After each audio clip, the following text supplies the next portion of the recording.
আসসালামু আলাইকুম দর্শকবৃন্দ। এই হলো আমার কাশ্মীরি আপেল।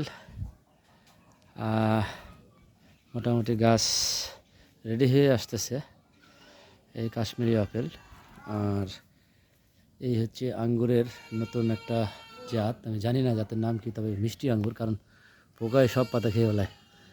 যেটা রেডি করলাম এই হলো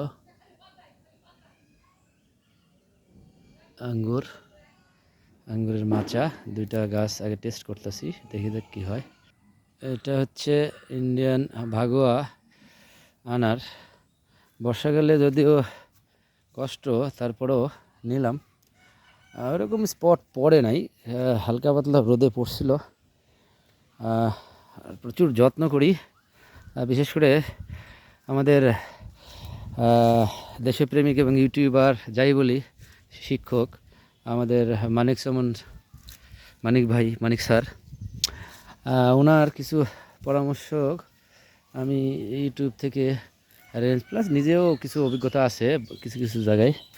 এটা দিয়ে দেখি বর্ষাকালেও নিলাম, দেখা যাক। সাইজও অনেক বড় বড় হয়েছে। তবে এখন ছত্রাকনাশক, ফাঙ্গিসাইড, মাকড়নাশক এগুলো আজকে মারলাম। বৃষ্টি হয়েছিল, বৃষ্টি হলেই মারতে হয়, না হলে হয় না।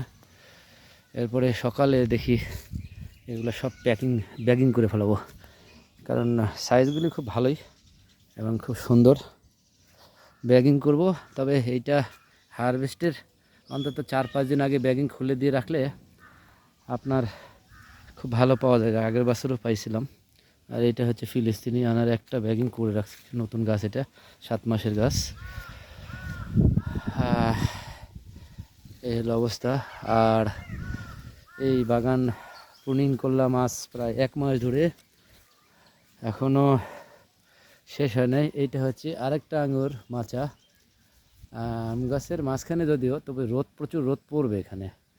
মাচা করে দিলাম আজকে। ধন্যবাদ সবাইকে, আসসালামু আলাইকুম।